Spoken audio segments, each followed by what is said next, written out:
Hey, there's Reggie Rivers, founder and president of the Gala team, and wanted to share with you our paddle raiser strategy. One of the things that we feel is most effective at helping you raise money during your event. And so I want to walk you through this presentation real quickly.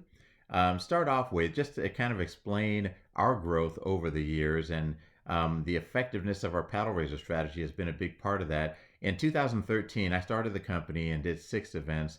The next year we grew to 29. The year after that was 52, then 72, 96 the following year. Then we had a flat year. We just did 97, stayed about the same. And then in 2018, we grew again to 118 events. And I'm recording this on February 24th, I believe, of 2020. And right now we have 96 events on our calendar for 2020. And we expect we're going to book another 39 events throughout the year. And so we're going to end up at about 135 events. And this growth has been because we've been very effective with the fundraising strategies that we have. Our live auction total, if you take all the live auctions that we do in a given year and add them all together, in 2013 we didn't track it, but 2014 was 675, then 940, then 2 million, 2 million, 2.3 million, and 2.1 million.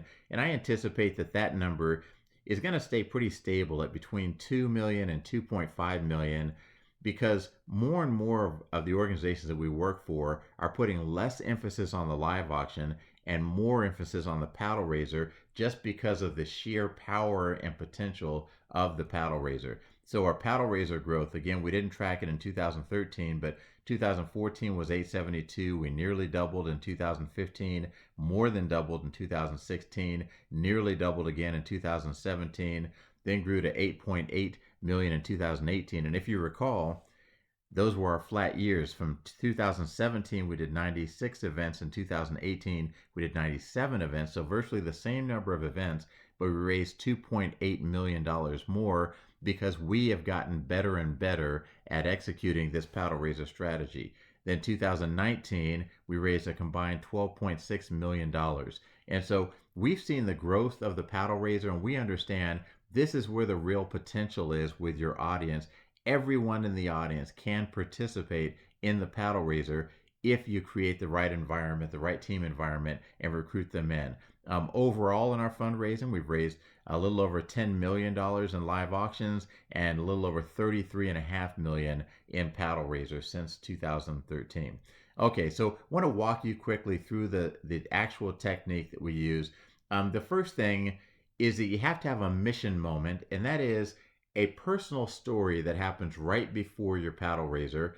Ideally, it's on video.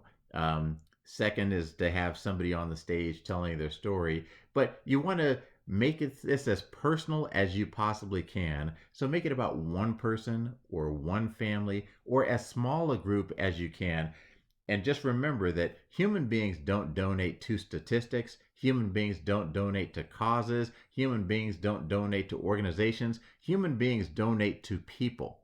And if they're making a contribution, it's because you've inspired them about the people or animals that you are supporting, and you've made the connection strong enough that they are moved to do that. And you do it by telling the story of one individual person or one family.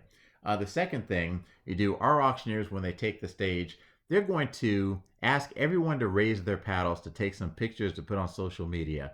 And while they've got those paddles raised and the auctioneer is taking photos, they're going to say, look around at the size of the team we have in this room.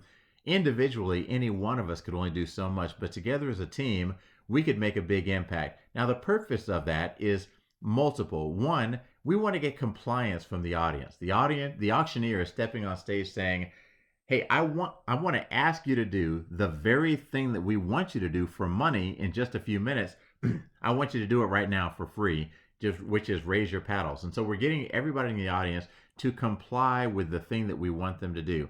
The second thing, it establishes that the auctioneer is in charge, that when the auctioneer is holding up that phone, you'll see everybody is posing for that phone, and it establishes a relationship. The auctioneer is saying, I'm going to ask you to do something, and I want you to hold that pose until I'm done with you.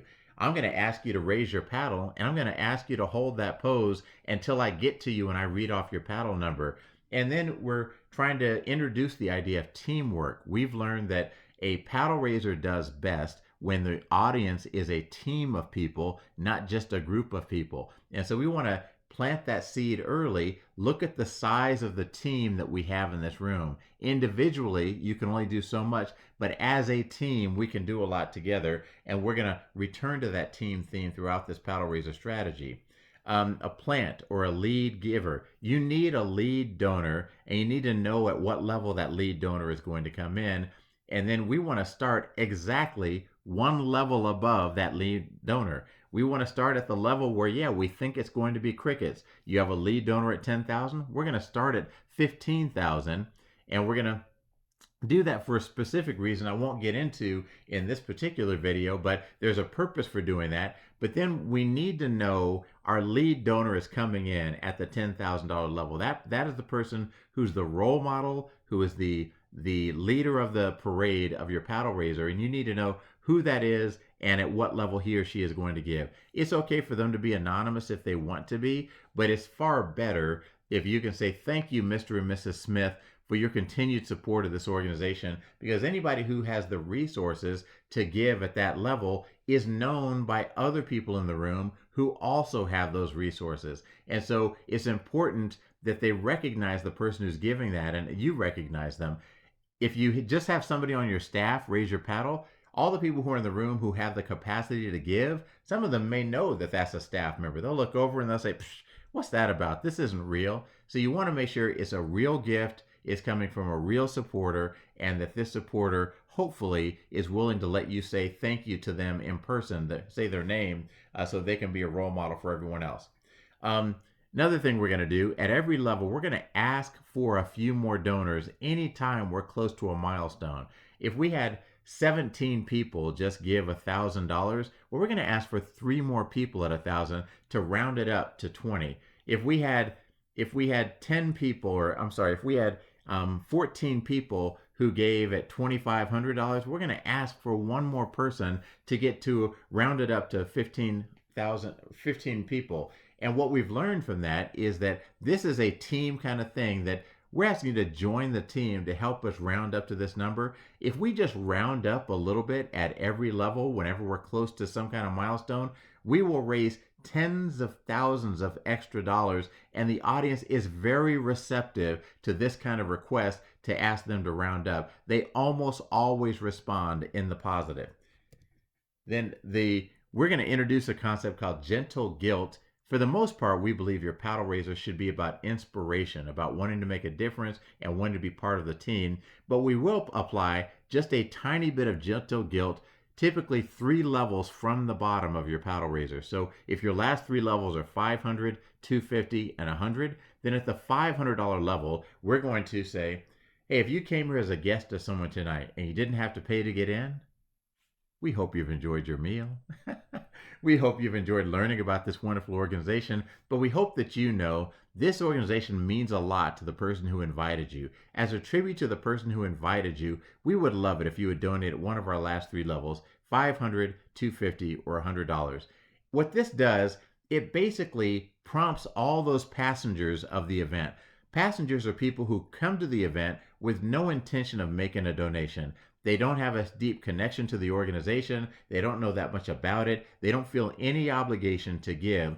Well, with this little bit of gentle guilt, we're prodding those passengers to say, you might not love this organization, you might not know that much about it, but the person who invited you cares a lot about this organization. We would love it if you would contribute, and we find it is amazing how many of those passengers then do raise their paddles to make a gift.